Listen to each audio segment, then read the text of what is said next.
I'm Sean Arnold from Brave in the Attempt, sharing a previously recorded webinar. We'll be reviewing how you can tell digital stories remotely with your students. All right, so we're going to be doing some digital storytelling. I'm going to clarify exactly what that means and what that looks like in a remote setting. But for you guys to understand now, just understand our goal is to empower student voices fully, all right?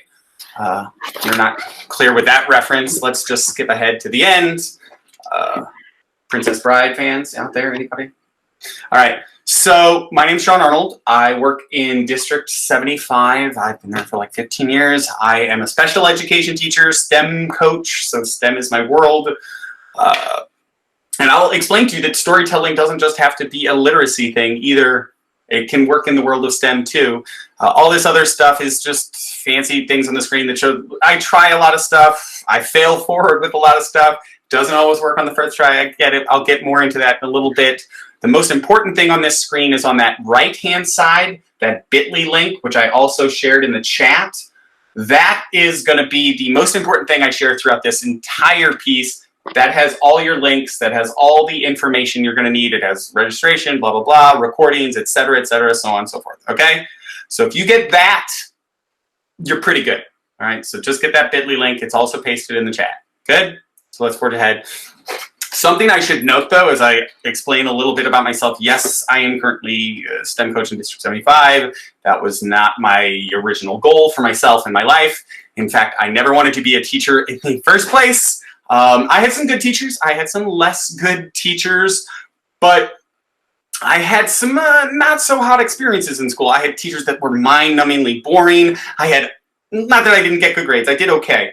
But a lot of my real learning happened outside of the school environment. I guess you would say school of life, school of hard knocks. So again, not super engaged in the school world. In fact, I had some teachers who literally threw pencils and erasers at me for talking a little too much in class. I was a little bit of a chatterbox. Not that I always had good things to say. I had other teachers who thought a quiet classroom was automatically a learning classroom, and I still have issues with that. There's something to be said for allowing for student voices and discussions and a place for learning. And beyond that, I had other teachers who thought homework was more important than sleep.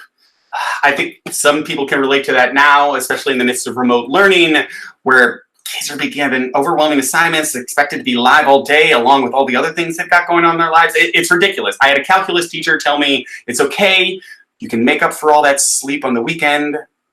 We would later learn the science is not at all right about that. I was right.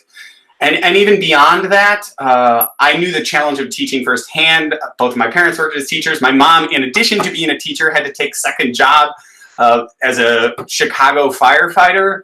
So yeah, I got the toll that it took on them emotionally, physically, financially. I wanted no part of teaching world whatsoever. So I went into other things, other fields, and I was pretty good, but it all felt kind of empty. And I took every opportunity I think that I could find in those jobs to work with children whenever I could. So, you know, when I worked for a news station, I would do children's interest stories. When I worked on Wall Street, I would even coach the baseball team.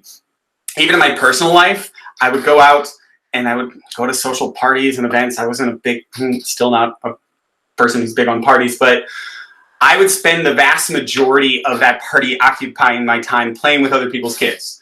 And at the end of it, usually a parent would come up and be like, oh, thank you so much. We appreciate it. Just the time you spent with them. I'm sure it was challenging. And they didn't realize or understand the fact that I would gladly rather have a conversation about superheroes and M&Ms with those kids than I would with any of the boring stuff that most of the adults were talking about. Also, those kids didn't judge me for my weird social awkwardness and challenges, which is a whole another story in and of itself. So I realized that, you know what, I'm going to break down, and maybe I'm not a teacher in job yet, but I am one in spirit. I am one in my heart.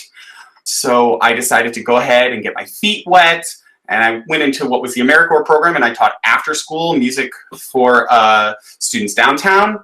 And then beyond that, I got involved in the New York City Teaching Fellows program. And you guys are mostly New York City teachers, so you're probably very familiar with that. But for those of you who are not, it's basically where it brings in people from outside of the world of teaching into teaching from other careers. So here's how it worked for me.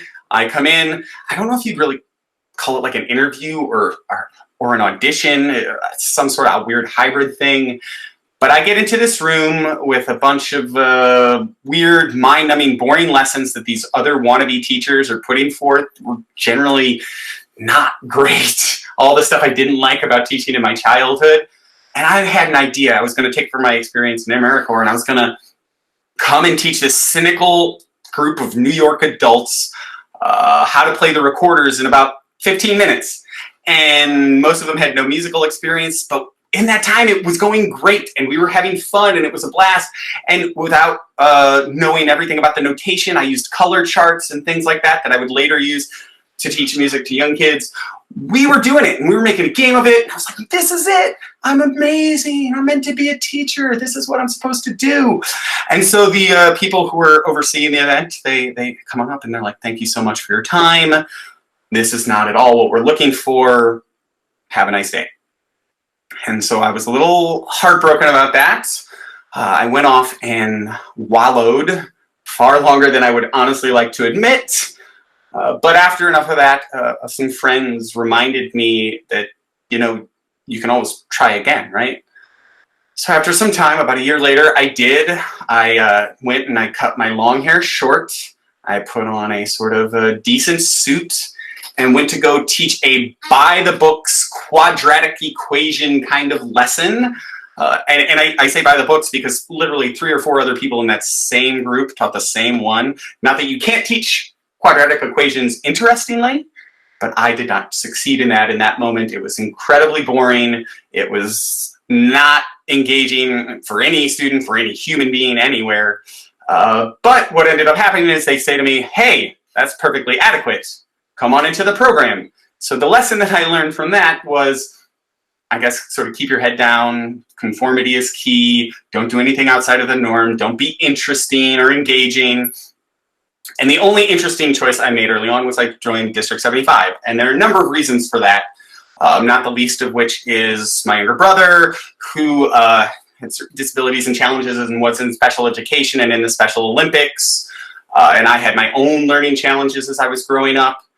So I would go ahead to teach music to students initially there in District 75. You know, that music lesson they said wasn't any good. And that would wake me from my stupor because I realized, wait, that sort of by-the-books junk that they wanted me to do, it is not going to work in this environment.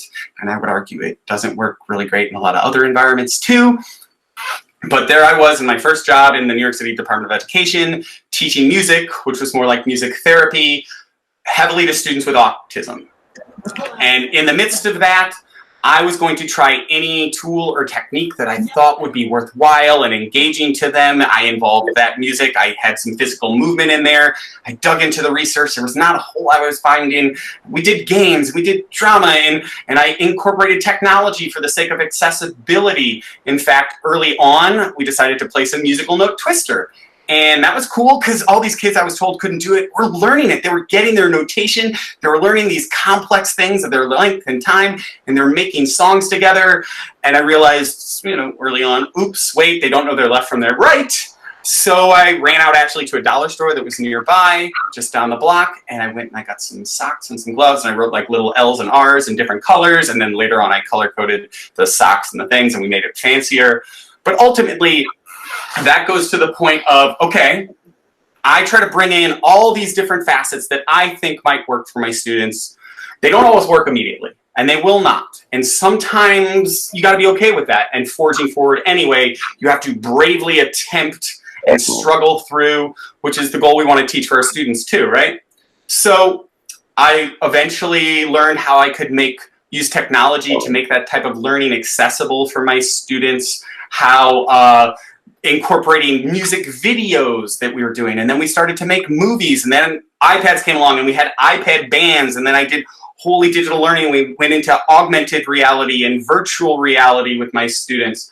And in the midst of all of that, I was able to make these things that were previously inaccessible for these students with disabilities more accessible to them. They were able to access places and environments that they couldn't otherwise, explore in ways that they weren't allowed to in their communities. And I was trying to empower them to take on and create and build whatever they could. So I dedicated myself to sort of being brave in the face. There was initial opposition to some of these ideas, to that change. But I decided I was going to dive in wholeheartedly to whatever method or tool could bring out the best in my students. And again, wasn't always immediately successful. Sometimes I straight up failed hard.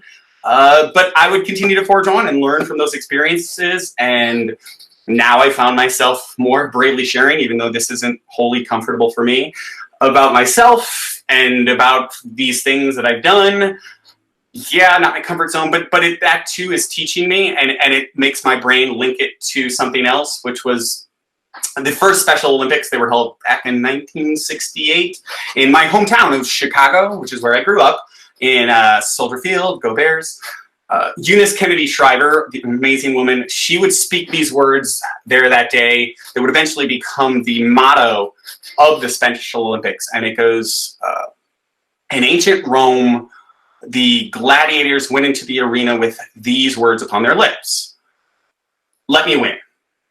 But if I cannot win, let me be brave in the attempt. And I try to embody that and like build that within my students, that yes, we are not always going to be successful. Our first attempts at remote learning, our first attempts at any new technology we're trying with students, we're going to hit some stumbling blocks for sure.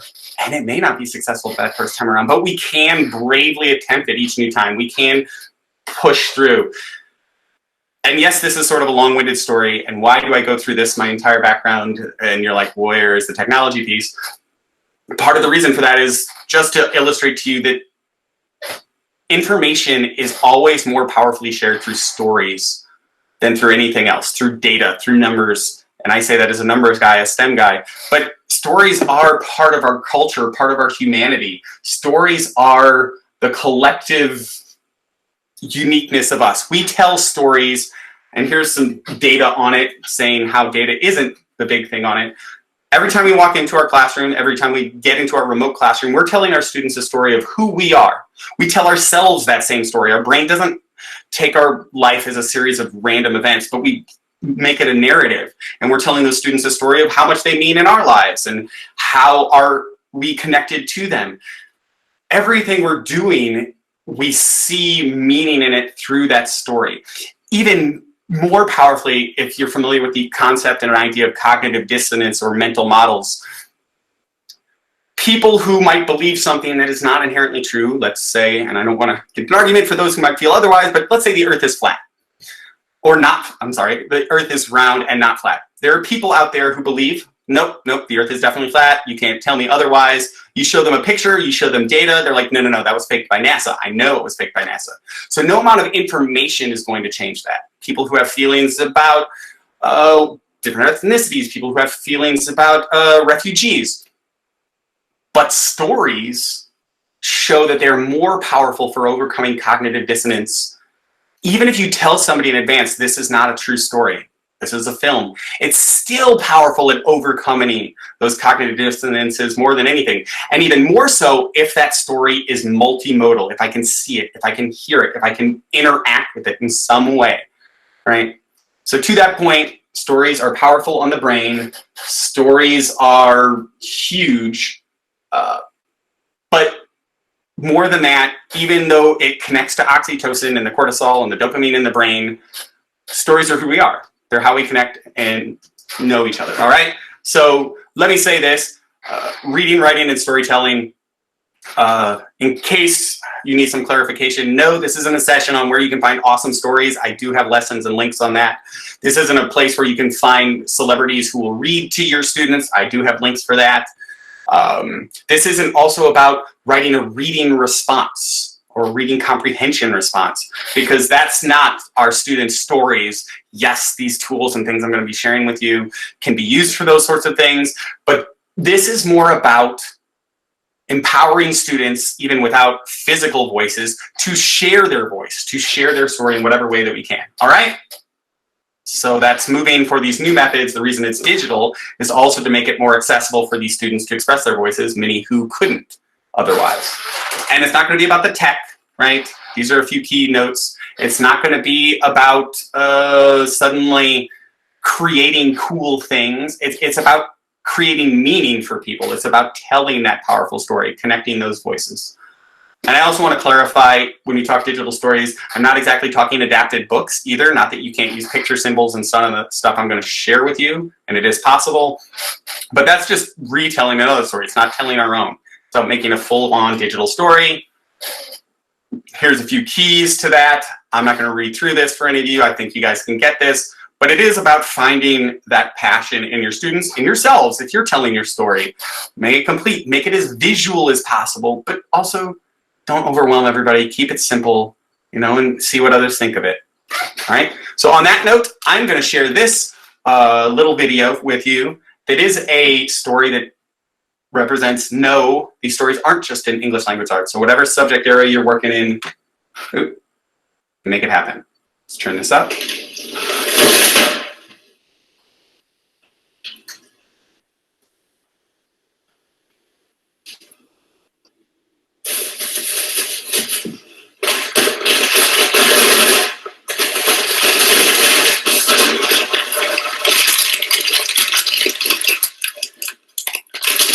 Doesn't require words.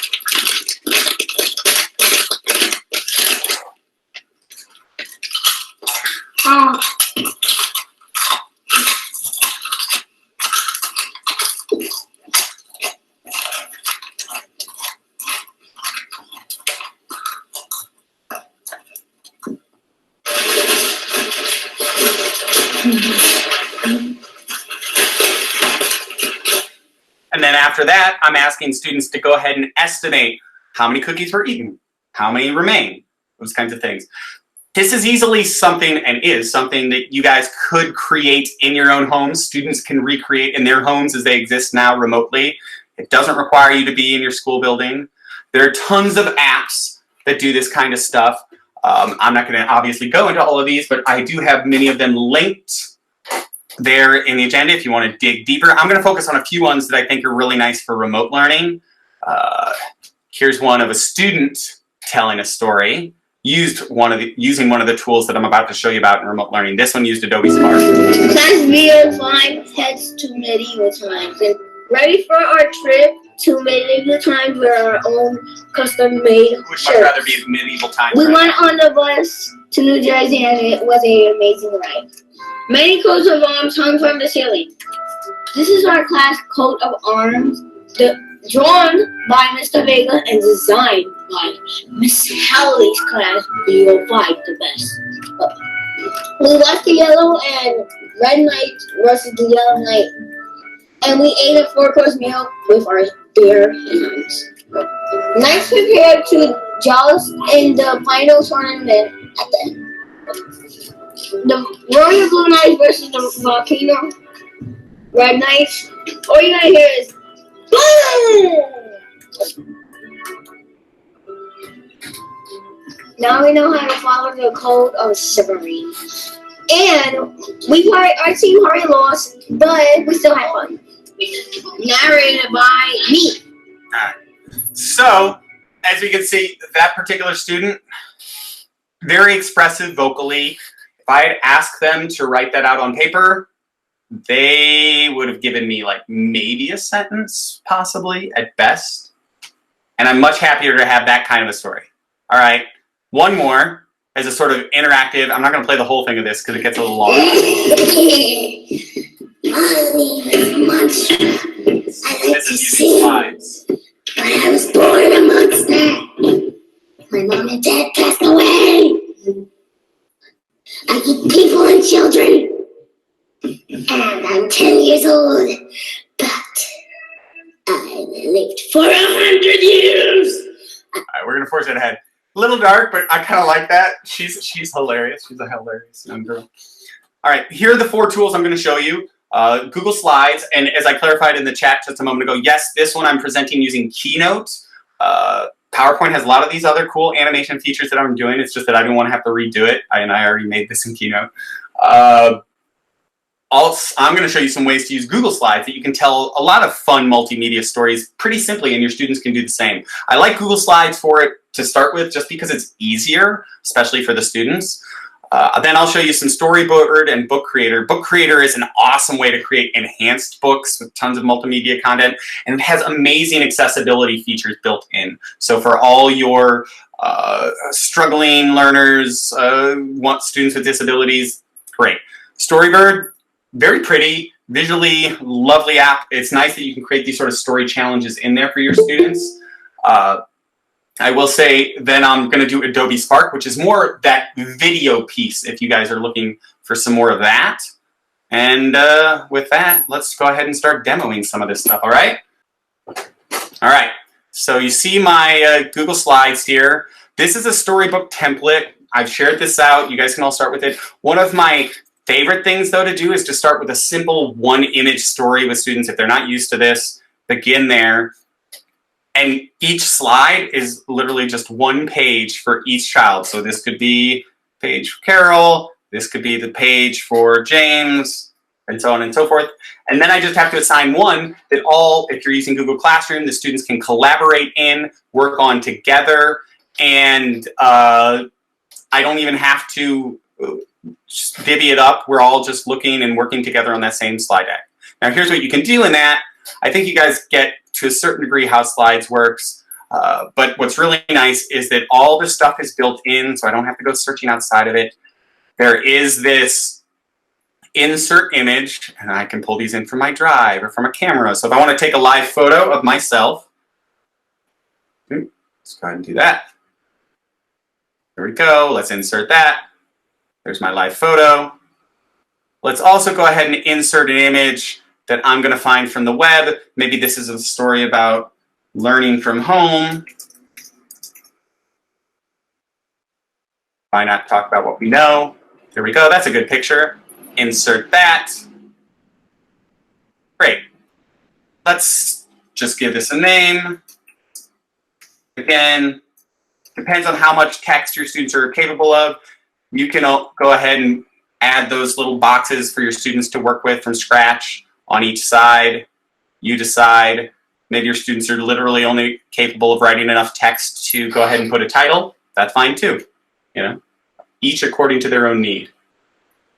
Now here's where it gets a little more interesting. I can hit this little button on the bottom right. It's called Explore, which is yes, where I can search for stuff, but it also helps me improve like the layouts on particular slides. So if I'm going to just start one from scratch and say horses, I love horses. And let's go ahead and find an image of horses. Boom, that one's nice. Let's just go ahead and insert one for now. And let's on that again. Oh, well now it's not showing it. Usually it gives me suggestions for making my slides real pretty, but apparently I didn't put enough in right now for it to add that. But that's where you can go and students can easily adjust it. Here's another neat piece if you're doing comic books, and I'll show you an example of it in a little bit. Students can go ahead and add shapes like these call-out buttons. And go ahead and mute your microphone if you haven't yet. There we go. That's a simple call-out box.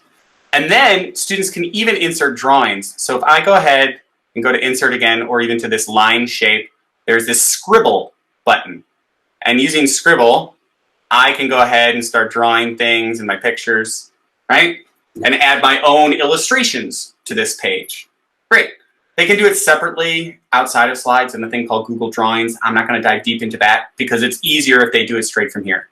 What makes these even better multimedia, though, is I can insert audio, I can insert video. The audio is actually a new feature on Google Slides. Again, this isn't, they can't record it live, not in this. I'll show some other apps later where they can. But this does, go ahead and mute that. There we go. But I can go ahead and insert audio into this slide. So if students recorded somewhere else in Soundtrap, in QuickTime, etc., GarageBand, their voices, now they can suddenly do their narrative recordings over the top of it. Hey, Anne-Marie, could you go ahead and keep your microphone muted? Thanks. All right. So that's adding audio, that's adding video, but here I'll show you if your student is not a particularly adept typist, but they can speak verbally, you can go ahead and head up here to Tools. And it's also a great time to learn about an AARP Medicare supplement. Sorry, I had to ask too many times. There you go. All right, inside of Tools, you can go ahead and voice type. Now, it doesn't let you voice type on the screen there. It only lets you voice type into these notes. But a student can simply copy and paste from those notes like this. And whatever it spoke for them there, they can go ahead and copy and paste up here. All right? And so that's an easy way with this click to speak button that they can go ahead and add whatever text they want to their document without having to type a great deal. See that? All right. So that's a basic use of slides with multimedia. I'm going to show you some more fun ways to make that happen. Something like a choose your own adventure.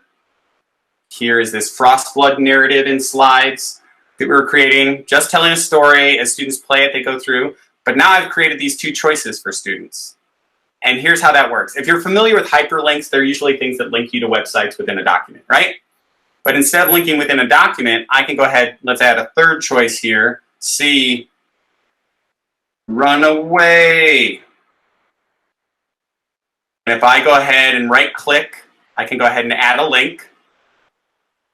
And look, it offers me the ability to add to slides in the presentation.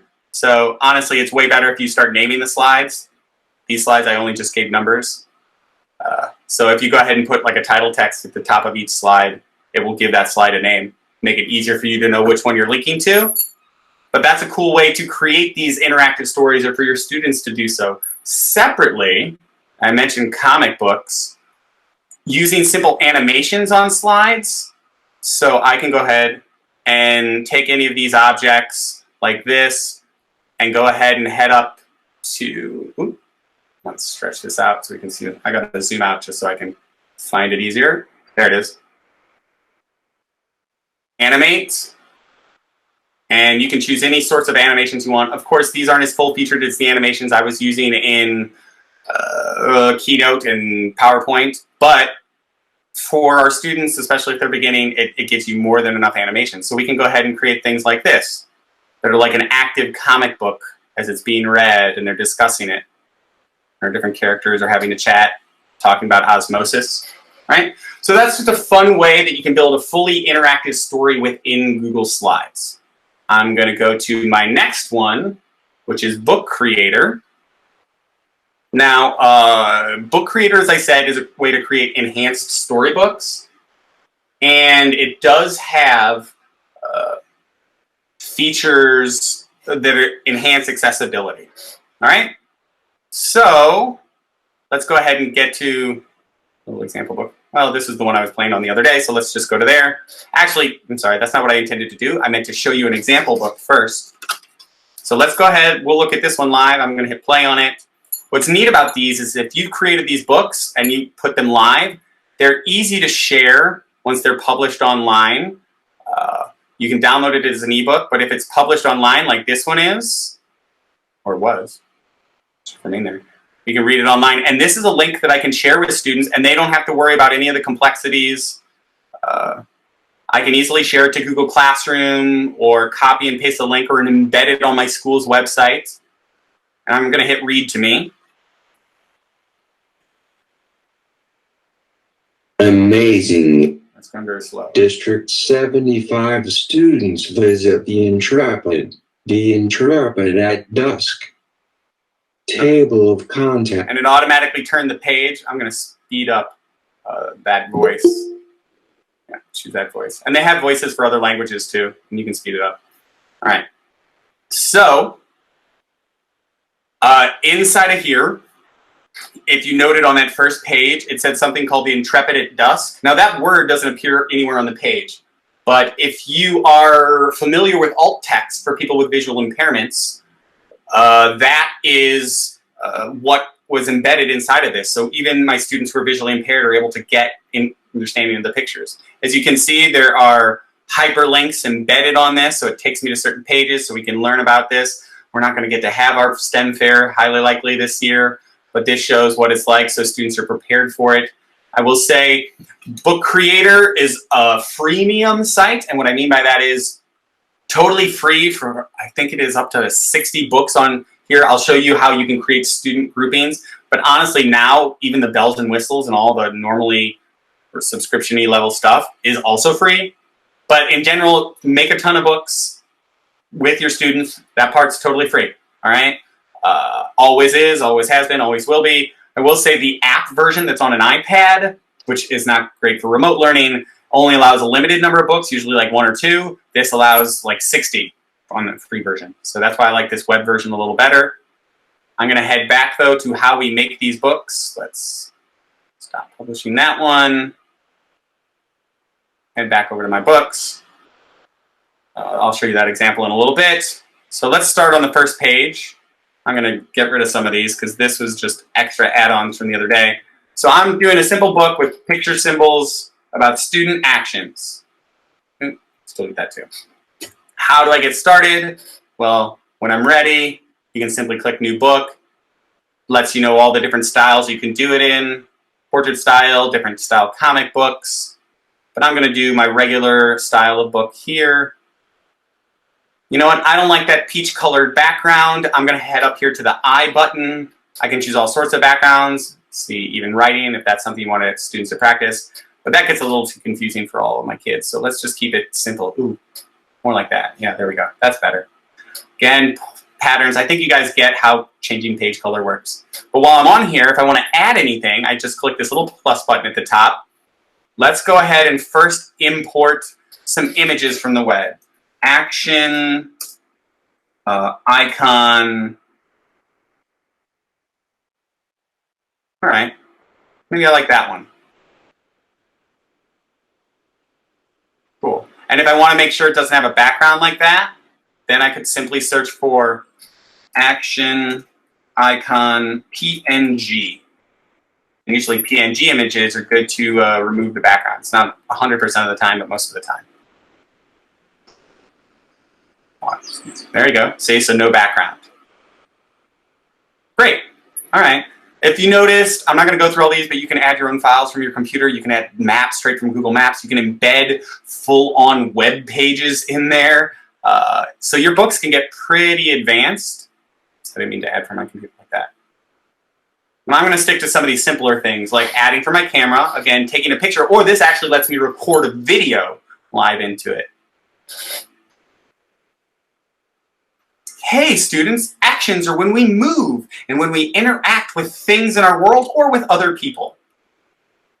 I can go ahead and use that, put that onto my front page. That's a live video that'll be played as it reads it to the students. Again, as I'm saying, reads it to the students. This is me modeling, making one for the students, but ultimately our goal is always having the students be the creators themselves. Possible. Okay, let's head back to my pen. Now this gets interesting. I think you get how markers and colors and crayons and pens and all that stuff work. Let me change the color to red. But there is one particular one I want to show you, and this is this auto draw pen. So let's see how good I am at drawing. Let's try a puzzle piece, since that's what we just saw. It's not bad. Trying with my mouse here. It's not terrible. Okay, actually that was a decent job. But it also gives me all these other options at the top, and I don't see one that looks like a puzzle piece. Let me try. Maybe they don't have a nice looking puzzle piece. I do have this gear, so there we are. We're a gear instead of a puzzle piece. But that just lets you go ahead and create easy iconography for your students, as well as adding in fun emojis and symbols if that's their visual need as well. So there's a lot of ways to create visualizations that don't require text. But if you want some text, fine, we can add some text. And if I click this little button right here, it even lets me hyperlink the text either to a page in my document or to another website. So right now I'm actually going to link it to this Hangouts meet. There you go. And that lives inside of there. Separately, I can record live. So unlike the audio recordings in, slides, this one I can record live. Now you have to figure out what kind of actions you've been doing while you're at home. And I can go ahead and use that, and that's embedded on that page, and it'll play to students as they go. When you're ready, go to the next page, continue creating as many lovely pages you want. One of the books that I have shared with you is one that a lot of us book creator, I forget what the term is, fancy folks, have added parts to together. Book creator ambassador, that's the word. So this is just examples of things that students can from home put stuff in there. Take a picture of something beautiful, explain their choice. There's some anagrams in there. There's some puzzles and discussing orchestra instrumentation, as well as scavenger hunts that are built right in. So these can be wholly interactive, amazing books for your kids. I really like them a lot. Book Creator is one of my favorite digital storytelling tools. I'm going to briefly show you Storybird, which is the next one really quickly. And the only reason I'm going to be brief about it is because the one real two neat features that it has are these challenges that you can go ahead and create and forward to your students if you want to focus on them. And then it basically creates, you tell me a story that discusses secrets to yourself or exhibits advanced writing. So these are essentially lessons that you can have in advance. Separately, if I want to write a book, picture books, long stories, comics, poetry, I think where it really excels is in these picture books, just because the visual parts are so lovely. So I'm actually going to just take this one right here, but you can search through it, all sorts of categories. Actually, you know what? Now I want this one.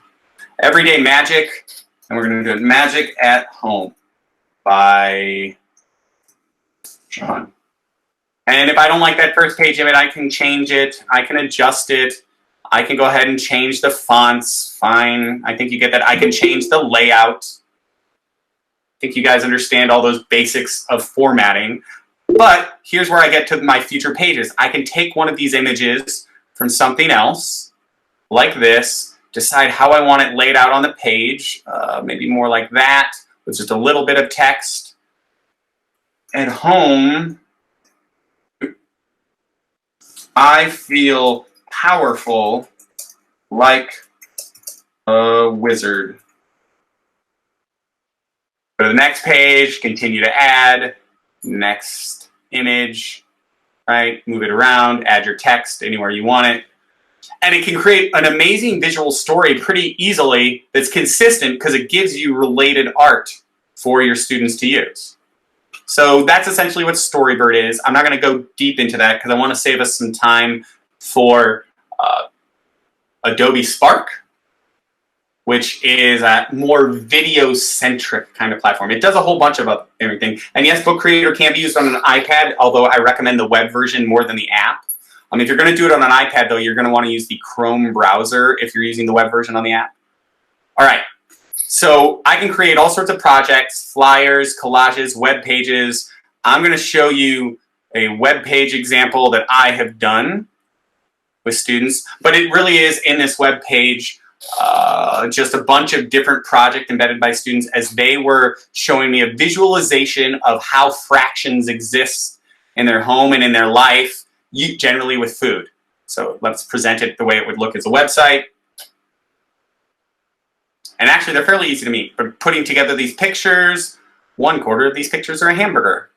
Oh, let's scroll down. Why is pizza so often used to represent factions? What other foods? And so on and so forth. More images. Now we're all hungry. Maybe we didn't have enough for lunch. I'll show you how you can put together one of those image ones quickly, and then I'll show you a video one.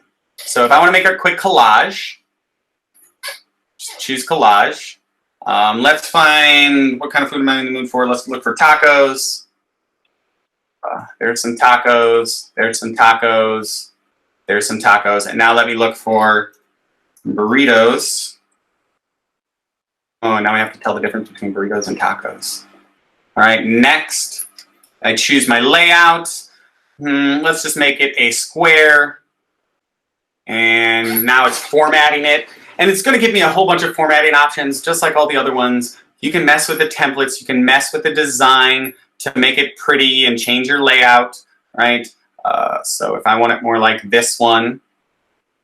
But here's the big pieces where you can add more text, more photos, more icons. I'm just going to add some text. I'm going to find a sort of interesting one like this. Add that in. All right. And say simply 1/2 of these are tacos. And I'd want to resize that, and I would shift it, move wherever I want, change colors, make it prettier, however I want to do it. But I can take each single one of those and embed that in that larger site, or just have students make these one-off images of stories. All right, let's get out of that one though, because I want to show you a more of a video era story. And yes, this is again math, because that's the world I live in. I am STEM guy, but obviously these can be narrative stories of students' home life, etc. Come on, where are my projects? Let's reload. Here we go. This is the one I want.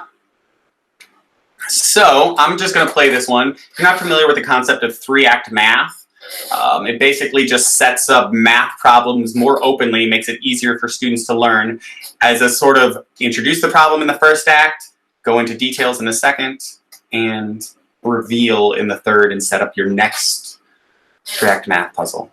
So just play this.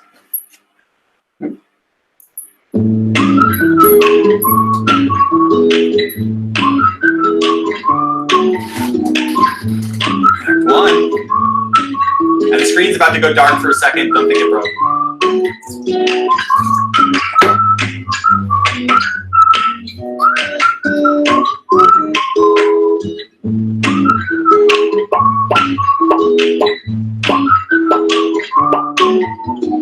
How many balloons are left? So this is a very simple math exercise of simple numeracy subtraction.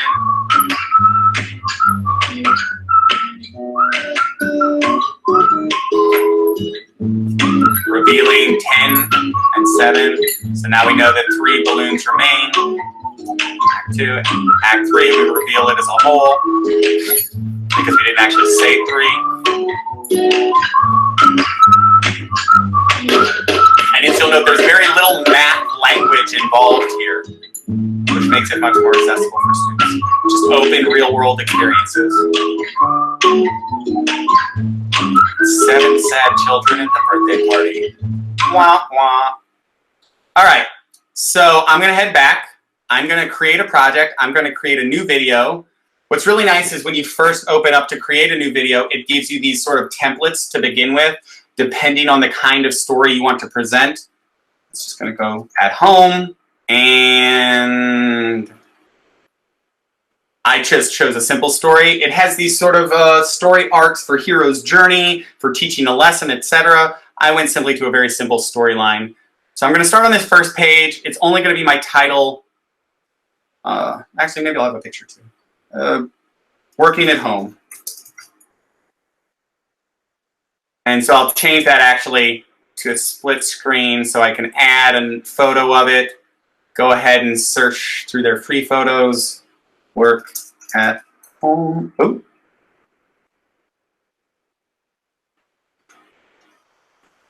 At home, there we go. Search.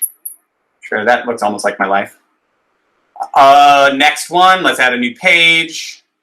On this one, maybe I can add a video, but you know what? I'm just going to add an icon here in the middle. Working at home, sort of icon. And I also, let's change that layout again and do caption at the bottom here as well. I have to work at home now. All right, and let's just do one more page. I'm gonna find a picture.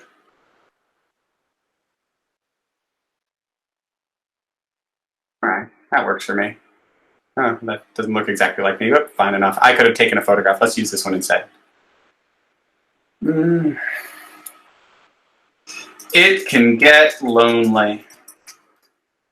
All right. Let's go ahead and change that theme, actually.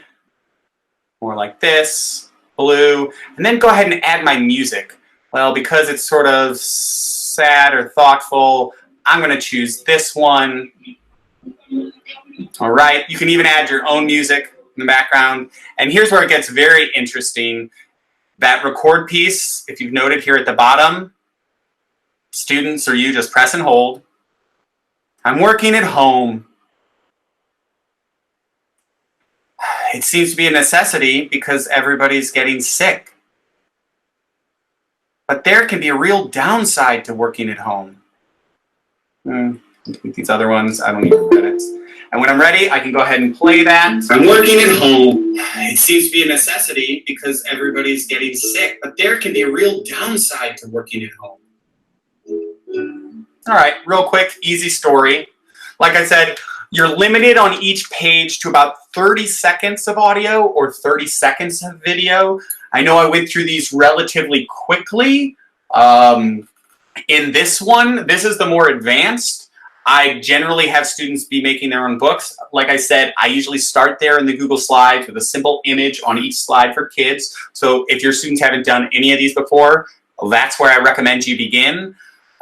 I have more information that digs way deeper on all of these, but I wanted to make you aware that each of these exists and the different benefits and strengths of each. So let's go ahead and hit play on that again. And I'm going to go ahead and show you one finalized video made by me, a teacher, giving you an idea of what's possible. These are with some of my actual students.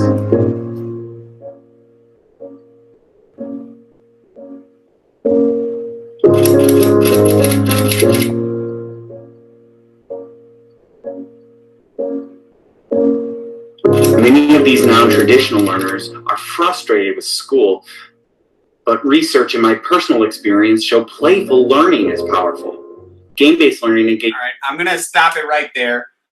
We don't need to watch that whole thing. No need for self-adulation. But it lets you know that you can take these to lots of places. I've shown you guides, ways you can get some partner certification, links to some social media places, even iPad grants that we have each year in a district, although right now they're giving out iPads to all the students who are in need, so that's a whole big thing.